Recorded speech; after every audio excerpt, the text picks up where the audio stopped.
What is going on, YouTubers? Welcome to another video. Today we're doing a rumble. We are contrasting the three movie Iron Studios 1/10 scale Thanos statues. To the left, we have the Infinity War. They only made one version of the Infinity War, and now we have two Endgame versions. And they also made a Guardians of the Galaxy, which I do not own. So for today's video, we'll be comparing the three. Now, each of these have their own distinct advantages, and also is your preference on whether you want Infinity War or Endgame. But we'll compare the three in regards to which is a superior statue, in my opinion. I gotta say right off the bat, I'm not sure just yet which one I like the most.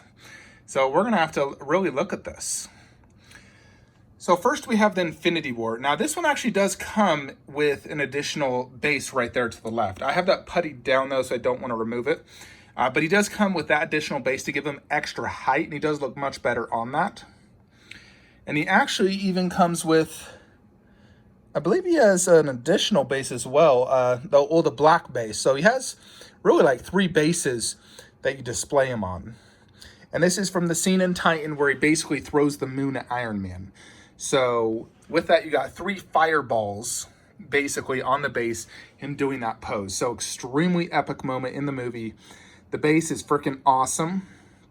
I love how you have the display ability options of doing them either lower or higher. And the fireballs look great. It's translucent resin towards the end. And then, of course, the Titan rock. Then here's that one. So very, very cool base and concept. Now, the newest one from the Black Order line is just a black rocky base with this like orange, almost like mini lava type effect. Really just a war battle, destroyed Earth. And then to the right, you have what looks almost like an A for Avengers, Thanos leaping off an explosion, jumping. Which kind of doesn't make sense because, you know, him jumping wouldn't cause an explosion. The way it looks like he's leaping, not, you know, like an explosion blasted him somewhere. This works for Iron Man, but I don't think it necessarily works for Thanos. It still looks cool, but conceptually, I don't think it's as good. So I think concept-wise, we're going to have to give the base to Infinity War. I think that one has the best concept when it comes to the base. Now the actual Thanos concept, let's consider that. So the Infinity War Thanos has no switch outs. It is what it is. You get the one face and then the Infinity Gauntlet. And the Infinity Gauntlet does light up via a little flashlight. Now, the Black Order has this pose and portrait where he's basically pointing his sword with his troops, calm face, you know, indicating them to go to war. But it also comes with an additional switch out. And if you saw my full video review yesterday, you'll see that it's the snapping pose. So you got this little portrait and the gauntlet, which is really cool, giving you two completely different scenes. So if you get sick and tired of this one, you can switch it up, which is really nice. Where the Infinity War, you don't get that option. And then to the right, you have the battle action one. Now, I absolutely love the pose. I think it's really awesome. Just a leaping Thanos, really showing him, because even though he's a big guy, you know, he was able to move fairly quickly, and, you know, he's very powerful. His big body did not slow him down at all. So I love the pose. It's very epic looking with that giant sword in the air, ready to slash. Even just the way they sculpted his fingers look excellent. And he does come with a few different switch outs, actually. So that's his grinning portrait with the mask on, which I generally just display that one. But he does come with a unmasked portrait. Same grin, just unmasked. And then he also comes with an Infinity Gauntlet. Now, Thanos did not wear the Infinity Gauntlet in Endgame. He did wear it in this armor at the beginning of Infinity War, but he only had, like, you know, one gemstone or two gemstones once he acquired the one from Loki. So it doesn't necessarily work, and I don't like displaying that. And then with this pose and everything, I feel like this is the best option. I don't really do any switch outs for this guy. So his switch outs, not too great.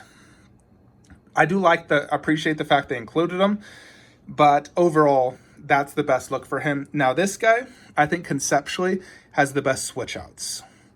and posability options. You can have them facing two different directions with two completely different scene choices. It's just a standard museum pose, really. Just standing straight up, not action like these two. But conceptually, I think that one just works better for the display options. So I got to give concept to this guy.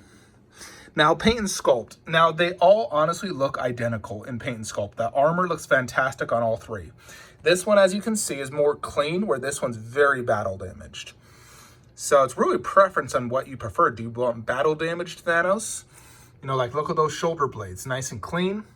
That's destroyed. Now, this one is the Infinity War armor. So much more simple, not as much intricacies. But it's still, Infinity War was my Thanos I grew to love. Still loved him in Endgame, but Infinity War was the Thanos movie. So I definitely have a special place in my heart for that Infinity War Thanos. But paint and sculpt is honestly tied on all three. They all look identical in paint and sculpt. Like, they're all equally amazing. I'm pretty sure they use the same person who, like 3D made this, and then they just made a few changes. And it was all painted by the same factory. The quality in paint is honestly the same on all three. So you can't really choose one. Now, what it comes down to, though, is which one looks the coolest. Now, this is a really tough one because I just barely got the new Endgame Black Order version. But I still absolutely love the other two. I think they're just absolutely fantastic. But I think if I had to keep only one to rule them all. God, this is super tough. I think I might have to give it to this one right here. The original Endgame version. I think, if I only had one Thanos, I would prefer a clean armor. Just because you can see the detail better on the armor. Like if you look at that chest, and then look at that one. This one's super cracked and burnt and everything, but I think if I had one Thanos, I would want it clean.